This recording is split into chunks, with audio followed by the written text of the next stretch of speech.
കറിയാണ് ഉണ്ടാക്കുന്നത്. അപ്പോൾ അതിന് വേണ്ടി മൺചട്ടിയിലേക്ക് 2 ടേബിൾ സ്പൂൺ വെളിച്ചെണ്ണ ഒഴിച്ചിട്ട് ഇതുപോലെ 1 ടീസ്പൂൺ ഉലുവ ഇട്ട് പൊട്ടിച്ചു കൊടുക്കാം. പിന്നെ ചെറിയൊരു പീസ് ഇഞ്ചിയും 2-3 വെളുത്തുള്ളി അല്ലിയും 3 പച്ചമുളകും ഒന്ന് ചതച്ചെടുക്കണം. അതിലേക്ക് കുറച്ച് കറിവേപ്പിലയും കൂടി ഇട്ടിട്ട് ഒന്ന് വഴറ്റി കൊടുക്കാം. ഈ കറിക്ക് നമ്മൾ ഇതുപോലെ ചതച്ചെടുക്കുന്നതാണ് എപ്പോഴും ടേസ്റ്റ് കേട്ടോ. പിന്നെ 3 സവാള സ്ലൈസ് ചെയ്തെടുത്തിട്ടുണ്ട്, അതും കൂടി ഇതിലേക്ക് ഇട്ടിട്ടൊന്ന് വഴറ്റി കൊടുക്കണം. അപ്പോൾ ഇത് നല്ലതുപോലെ ഒന്ന് വഴറ്റിയെടുക്കണം. പെട്ടെന്ന് വഴറ്റിയിട്ടാനായിട്ട് ഞാൻ മൂടി വെച്ച് വേവിച്ചെടുക്കുകയാണ് ചെയ്യണത്. അപ്പോൾ ഇടയ്ക്കൊന്ന് മൂടി മാറ്റിയിട്ട് വീണ്ടും ഒന്ന് വഴറ്റിയെടുക്കണം. അപ്പോൾ ഇത് മൺചട്ടി ആയതുകൊണ്ട് തന്നെ നമുക്ക് പെട്ടെന്ന് വഴണ്ടി വരും കേട്ടോ. അതായത് ആ സവാള ഒന്ന് നല്ലതുപോലെ ഒന്ന് വെന്ത് വരും. ഈ സമയം നമുക്ക് 1 ടീസ്പൂൺ മഞ്ഞൾപ്പൊടി, 2 ടീസ്പൂൺ മല്ലിപ്പൊടി, 3 teaspoon Kashmiri chilli powder, 1 teaspoon കുരുമുളക് പൊടി, പാകത്തിനുള്ള ഉപ്പ്, ഇത്രയും കൂടി ചേർത്തിട്ട് നല്ലതുപോലെ ഒന്ന് ഇളക്കി കൊടുക്കാം. അതായത് ആ പൊടികളുടെയൊക്കെ ആ ഒരു പച്ച ചുവയുണ്ടല്ലോ, അത് മാറത്തക്ക രീതിയിലൊന്ന് വഴറ്റി കൊടുക്കണം. വഴറ്റി കൊടുത്ത ശേഷം ഞാൻ ഇതിലേക്ക് 2 തക്കാളി, പഴുത്ത തക്കാളിയാണ് എടുത്തിരിക്കുന്നത്, അതും കൂടി ഇതിലേക്ക് ഇട്ടിട്ട് ഇളക്കി കൊടുക്കാം. എപ്പോഴും നമ്മൾ കറികളിൽ ഇതുപോലെ പഴുത്ത തക്കാളി ചേർക്കുന്നതായിരിക്കും കുറച്ച് നല്ലത് കേട്ടോ. അപ്പം ഞാൻ കുറച്ച് തിളച്ച വെള്ളം ഇതിലേക്ക് ഒഴിച്ചു കൊടുക്കുകയാണ്.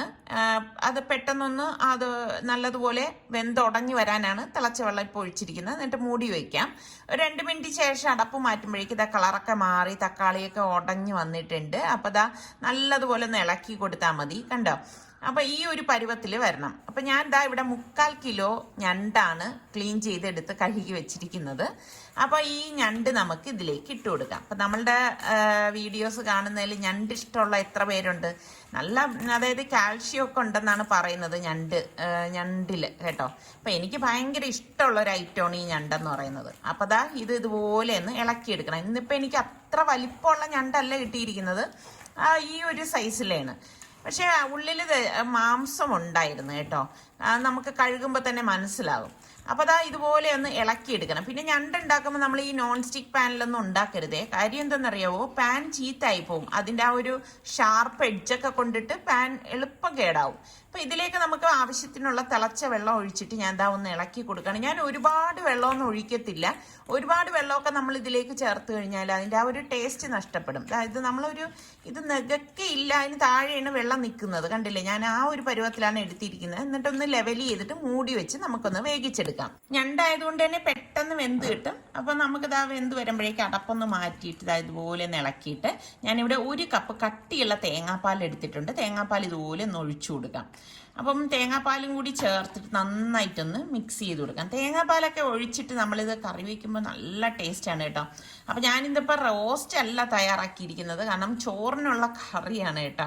അപ്പോൾ അതുകൊണ്ടാണ് ഇങ്ങനെ കുറച്ച് ലൂസാക്കി എടുത്തത്. പിന്നെ കുറച്ച് കറിവേപ്പിലയും കൂടി ഇതിലേക്ക് ഇട്ട് കൊടുക്കുക. ലാസ്റ്റാണ് ഇട്ട് കൊടുക്കുന്നത്. അപ്പോൾ നല്ല ഒരു മണം വരും കേട്ടോ. അപ്പോൾ ഈ ഞണ്ടൊക്കെ ഉണ്ടാക്കുമ്പോൾ എപ്പോഴും നമ്മൾ നല്ല ചൂടോടുകൂടി തന്നെ കഴിക്കാൻ നോക്കണം, എങ്കിലാണ് നല്ല ടേസ്റ്റ് ഉണ്ടാവുന്നത്. ഇതുപോലെ തന്നെ നമുക്ക് പ്രോൺസിലും ഇതേ രീതിയിൽ കറി വെച്ചാൽ നല്ല ടേസ്റ്റ് ആയിരിക്കും കേട്ടോ.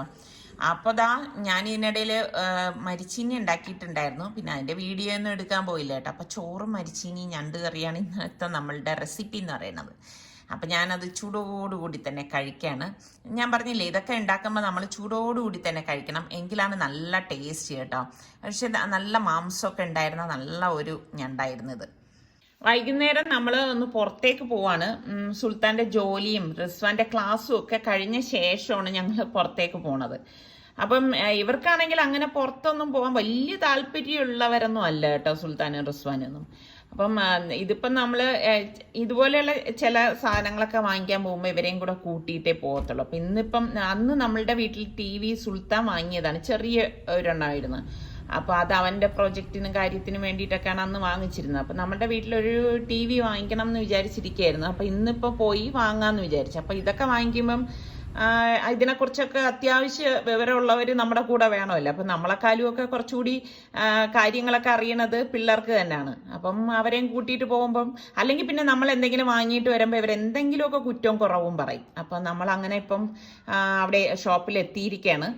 അപ്പം മുൻപ് തന്നെ നമ്മൾ തീരുമാനിച്ചിരുന്നു ഈ സാംസങ്ങിൻ്റെ അത് വാങ്ങിക്കാമെന്ന്. അപ്പം അത്യാവശ്യം വലിപ്പമുള്ള TV വേണമെന്ന് ഞാൻ പറഞ്ഞിരുന്നു. അപ്പോൾ സുൽത്താൻ പറഞ്ഞു, ഉമ്മ അതിലൊന്നും അല്ല കാര്യം എന്ന് പറഞ്ഞാൽ ഇപ്പം ഉമ്മ വലിയ TV വെച്ചതുകൊണ്ട് നമ്മളുടെ ആ ഒരു ഏരിയ കണക്കാക്കി വേണ്ടേ നമ്മൾ TV ഒക്കെ കാണാൻ.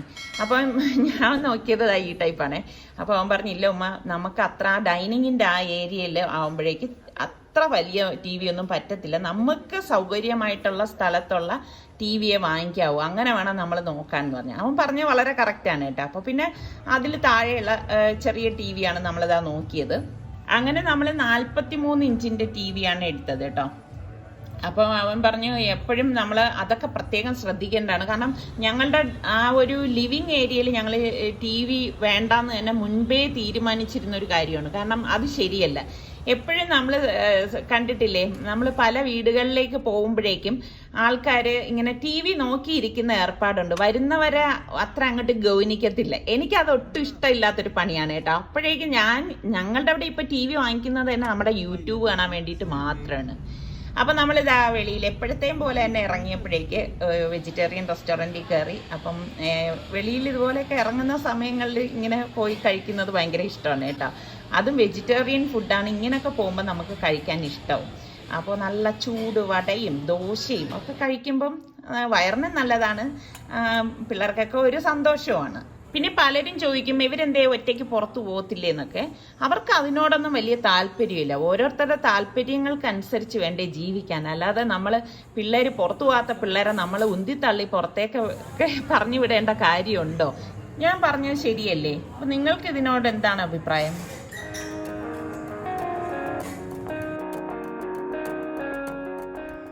ഇപ്പം നമ്മളുടെ സലു കിച്ചണിൽ പ്രഭാതം വരാത്തതിൻ്റെ കാര്യം ഇതാണ് കേട്ടോ. രാവിലെ നല്ല മഞ്ഞാണ്, അപ്പോൾ ഒന്നും കണ്ടുകൂടാ, പ്രത്യേകിച്ചൊന്നും കാണിക്കാനുമില്ല.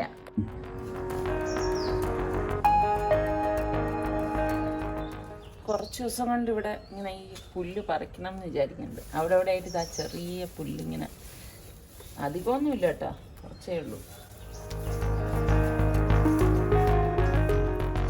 പിന്നെ ഇതറിയാവോ, നമ്മളെ പഴയ വീട്ടിൽ നിന്ന് കൊണ്ടുവന്ന കറ്റാർ വാഴയാണ്. പക്ഷെ അതിൻ്റെ കുട്ടികൾ കണ്ടതാ തൊട്ടടുത്ത് തന്നെ വളർന്നു വന്നിട്ടുണ്ട്. അപ്പം ഇതിനാണെങ്കിൽ അധിക പരിപാലനമൊന്നും വേണ്ട കേട്ടോ.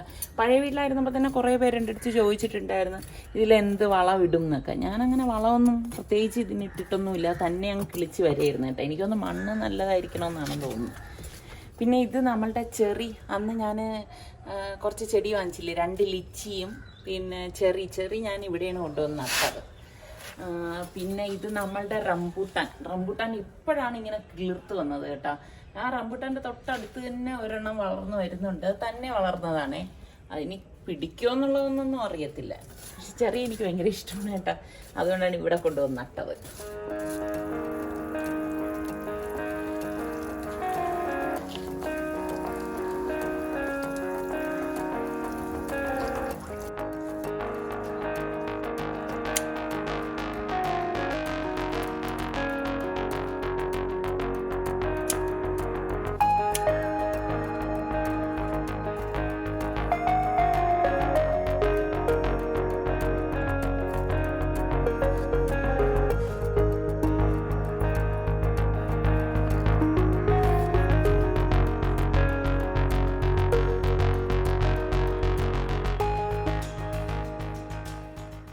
അപ്പോൾ ഇന്നത്തെ ബ്രേക്ക്ഫാസ്റ്റിന് ഞാനൊരു അടിപൊളി റെസിപ്പി തയ്യാറാക്കാൻ പോവാണ്. ഇതിലേക്ക് ഞാൻ 3 ടേബിൾ സ്പൂൺ വെളിച്ചെണ്ണ ഒഴിച്ചിട്ട് 1 ടീസ്പൂൺ ഉലുവയിട്ട് പൊട്ടിച്ചു കൊടുത്തു. ഇതിലേക്ക് ഞാനിത് 3 സവാള ചെറുതായിട്ട് അരിഞ്ഞെടുത്ത് വെച്ചിരിക്കുകയാണ്.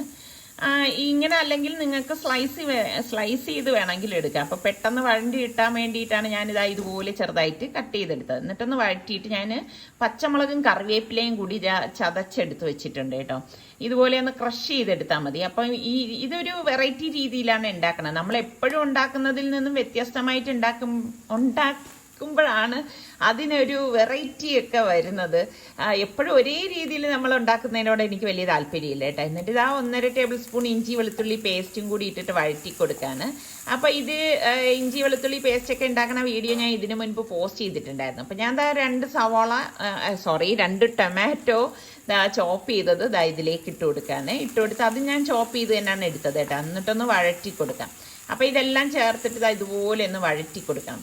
ഞാൻ പറഞ്ഞില്ലേ, എപ്പോഴും നമ്മൾ ക്രഷ് ചെയ്തൊക്കെ എടുക്കുമ്പോൾ ഒരു പ്രത്യേക ടേസ്റ്റാണ്. എന്നിട്ട് പാകത്തിനുള്ള ഉപ്പ് ഒഴിച്ചു കൊടുക്കണം. ഉപ്പിട്ട് കൊടുത്തിട്ട് വീണ്ടും ഇതൊന്ന് ഇളക്കി കൊടുക്കാം. അപ്പോൾ ഈ ടൊമാറ്റോയൊക്കെ ഇന്നിപ്പോൾ ഞാൻ എടുത്ത അധികം ചാറില്ലാത്ത ടൊമാറ്റോ ആണ് കേട്ടോ. 1/2 ടീസ്പൂണ് മഞ്ഞൾപ്പൊടി, 1.5 ടീസ്പൂൺ കുരുമുളക് പൊടി, 1/2 ടീസ്പൂണ് ഗരം മസാലപ്പൊടി, ഇത്രയും കൂടി ഇട്ടിട്ട് ഒന്ന് വഴറ്റി കൊടുക്കും. അപ്പോൾ ഈ പൊടികൾ ഞാൻ വേറെ പൊടികളൊന്നും നമ്മൾ ഇതിലേക്ക് ചേർക്കത്തില്ല, ഇത്രയേ ഉള്ളൂ. അപ്പോൾ എരിവ് വേണമെങ്കിൽ കുരുമുളകിൻ്റെ അളവ് കൂട്ടി കൊടുത്താൽ മതി. അപ്പോൾ ഈ സമയം തന്നെ ഞാൻ ഏകദേശം ഇവിടെ 3/4 കപ്പ് തേങ്ങ എടുത്തിട്ടുണ്ട്. അപ്പോൾ തേങ്ങ ഞാൻ ഫ്രീസറിൽ സൂക്ഷിക്കുന്നത് കാരണം പെട്ടെന്ന് എടുക്കാൻ വേണ്ടിയിട്ട് ഞാൻ ഓവനിൽ വെച്ചൊന്ന് ചൂടാക്കി എടുക്കുകയാണ് ചെയ്യണത് കേട്ടോ. എന്നിട്ട് നമുക്ക് കുറച്ച് വെള്ളം ഞാൻ ഇതുപോലെ തേങ്ങയിലേക്ക് ഒഴിച്ചു കൊടുക്കുകയാണ്. പിന്നെ ഞാനൊരു 7-8 കാഷ്നട്ട് സ്ലിറ്റ് ചെയ്തത് ഇതിലേക്ക് ഇട്ടിട്ട് ഒന്ന് അടിച്ചു കൊടുക്കും. അടിച്ചു കൊടുത്ത ശേഷം ഇതാണ് നമ്മുടെ അരപ്പെന്ന് പറയുന്നത്. അപ്പോൾ ഈ തേങ്ങയുള്ള അരപ്പ് ഞാൻ ഇതിലേക്ക് ഒഴിച്ചു കൊടുത്തിട്ട് നന്നായിട്ടൊന്ന് ഇളക്കി കൊടുക്കാം. അപ്പോൾ ഇതിൽ നിങ്ങൾക്ക് പെരിഞ്ജീരകം വേണം എന്നുണ്ടെങ്കിൽ പെരിഞ്ജീരകവും ചേർത്ത് അരയ്ക്കാം കേട്ടോ. എന്നിട്ട് നമുക്ക് ഇതിലേക്ക് പാകത്തിനുള്ള വെള്ളം ഒഴിച്ചു കൊടുക്കണം. അപ്പം ഞാൻ തിളച്ച വെള്ളമാണ് ഒഴിച്ചു കൊടുത്തിരിക്കുന്നത്. എപ്പോഴും ഞാൻ പറയും നമ്മൾ കറി ഉണ്ടാക്കുമ്പോൾ ഇതുപോലെ തിളച്ച വെള്ളം ഒഴിച്ചിട്ട് തന്നെ ഉണ്ടാക്കണം എന്ന്. എങ്കിൽ മാത്രമേ അതിന് നമുക്ക് നല്ല ഒരു ടേസ്റ്റ് കിട്ടത്തുള്ളൂ കേട്ടോ. അത് ഉറപ്പാണ്. നമ്മൾ പച്ചവെള്ളം ഒഴിക്കുന്നതിനേക്കാളും തിളച്ച വെള്ളം ഒഴിച്ചു കൊടുക്കണം. അപ്പോൾ ഈ കറി ഇതുപോലെ തിളയ്ക്കുന്ന സമയം ഞാൻ മുട്ട പുഴുങ്ങി എടുത്ത് വെച്ചിട്ടുണ്ട്. നമുക്ക് എത്രയാണോ മുട്ട വേണ്ടത് അതെടുത്താൽ മതി. അപ്പം ഞാൻ മുട്ട ഇതിലേക്ക് ഇട്ട് കൊടുക്കാൻ കേട്ടോ. അപ്പോൾ പെട്ടെന്ന് ഉണ്ടാക്കിയെടുക്കാൻ പറ്റുന്ന നല്ലൊരു അടിപൊളി കറിയാണ്. അപ്പോൾ ഈ രീതിയിൽ നിങ്ങൾ കറി ഉണ്ടാക്കാറുണ്ടോ? അപ്പം നിങ്ങൾക്ക് മുട്ടക്കറി ഏത് രീതിയിലാണ് ഉണ്ടാക്കുന്നത് ഇഷ്ടം എന്നൊക്കെ ഒന്ന് പറയണേ. അപ്പം ഇപ്പോഴ് നമ്മുടെ കമൻസ് എഴുതുമ്പോഴേക്ക് നിങ്ങൾ മറന്നു പോകണം തോന്നുന്നു സ്ഥലപ്പേര് എഴുതാനായിട്ട് കേട്ടോ. അതും കൂടി ഒന്ന് എഴുതിയേക്കണം കേട്ടോ. അപ്പം ഞാൻ ഇന്നിപ്പോൾ ദോശയാണ് തയ്യാറാക്കണം. ദോശയ്ക്കൊപ്പമാണ് നമ്മുടെ മുട്ടക്കറി ഉണ്ടാക്കുന്നത്. നിങ്ങൾക്ക് എങ്ങനെ തന്നെയാണോ? ദോശയ്ക്കൊപ്പം നിങ്ങൾക്ക് മുട്ടക്കറി ഇഷ്ടമാണോ? ചിലർക്കൊന്നും ഇഷ്ടമല്ല കേട്ടോ. അപ്പം നമ്മൾ ഞാൻ കുറച്ച് കറിവേപ്പിലയും കൂടി ഇതിലേക്ക് ഇട്ട് കൊടുക്കുകയാണ്. അപ്പോൾ ദോശ റെഡി ആയപ്പോഴേക്ക് ഞാനൊന്ന് മറിച്ചിട്ട് കൊടുക്കുകയാണ്. ഇവിടെ ആണെങ്കിൽ ഈ ഒരു ദോശയാണ് എല്ലാവർക്കും ഇഷ്ടം. തട്ടുദോശയൊന്നും ഇഷ്ടമല്ല കേട്ടോ. എന്നാലും ചില സമയം മടി വരുമ്പോൾ ഞാൻ തട്ടുദോശയും തയ്യാറാക്കാറുണ്ട്. സുൽത്താനാണെങ്കിൽ എപ്പോഴും ഇതുപോലെ നല്ല ക്രിസ്പി ആയിട്ടുള്ള ഗീ റോസ്റ്റ് തന്നെ വേണം. അപ്പം നെയ്യ് ഇതുപോലെ ഒന്ന് ബ്രഷ് ചെയ്ത് കൊടുക്കും. അപ്പം തലേദിവസം നമ്മൾ ആട്ടിയൊക്കെ വെച്ചിട്ടുണ്ടെങ്കിൽ നമുക്ക് പെട്ടെന്ന് ദോശയൊക്കെ തയ്യാറാക്കി എടുക്കാനും പറ്റും. അപ്പോൾ എളുപ്പത്തിന് വേണ്ടിയിട്ട് ഉണ്ടാക്കിയ നമ്മളുടെ ഒരു ബ്രേക്ക്ഫാസ്റ്റ് റെസിപ്പി കറിയാണ് ഇന്നത്തെ മുട്ടക്കറി എന്ന് പറയുന്നത്. നല്ല കിട്ടില്ലൻ ടേസ്റ്റ് ആണ്. അപ്പൊ ട്രൈ ചെയ്യാത്തവർ ട്രൈ ചെയ്ത് നോക്കിയിട്ട് ഫീഡ്ബാക്ക് കൂടെ തരണം കേട്ടോ, എങ്ങനെ ഉണ്ടായിരുന്നു എന്ന്. അപ്പോൾ ഇതാണ് നമ്മളുടെ ഇന്നത്തെ ബ്രേക്ക്ഫാസ്റ്റ് റെസിപ്പി. 10 മണിയൊക്കെ കഴിഞ്ഞപ്പോഴേക്ക് TV ഫിക്സ് ചെയ്യാനായിട്ട് കമ്പനിയിൽ നിന്ന് തന്നെ ആൾ വന്നിട്ടുണ്ടായിരുന്നു. അപ്പോൾ അവർ കറക്റ്റായിട്ട് ഫിക്സ് ചെയ്ത് തരും. അപ്പോൾ നമ്മളുടെ ഇന്നത്തെ ലഞ്ചിൻ്റെയും ബ്രേക്ക്ഫാസ്റ്റിൻ്റെയും റെസിപ്പിയൊക്കെ നിങ്ങൾക്ക് എല്ലാവർക്കും ഇഷ്ടമായെന്ന് വിശ്വസിക്കുന്നു. അപ്പോൾ നമ്മളുടെ ചാനൽ ഇതുവരെ സബ്സ്ക്രൈബ് ചെയ്യാതെ കാണുന്ന ആരെങ്കിലുമൊക്കെ ഉണ്ടെങ്കിൽ നിങ്ങൾക്ക് നമ്മളുടെ ചാനൽ ഇഷ്ടപ്പെട്ടാൽ സബ്സ്ക്രൈബ് ചെയ്യാനും ആ ബെല്ലൈക്കൺ പ്രസ് ചെയ്യാനും മറന്നു പോരുതേ. ബെല്ലൈക്കൺ പ്രസ് ചെയ്യുമ്പോൾ ഓൾ എന്നൊരു ഓപ്ഷൻ വരും. അതും കൂടി ക്ലിക്ക് ചെയ്താലേ ഞങ്ങൾ വീഡിയോസ് പോസ്റ്റ് ചെയ്യുമ്പോൾ നിങ്ങൾക്ക് നോട്ടിഫിക്കേഷൻ കിട്ടുകയുള്ളൂ. അടുത്ത് നമുക്ക് നല്ല റെസിപ്പിയോ വ്ളോഗോ ഇട്ടൊക്കെ വരുന്നത് വരെ എല്ലാവർക്കും ബൈ.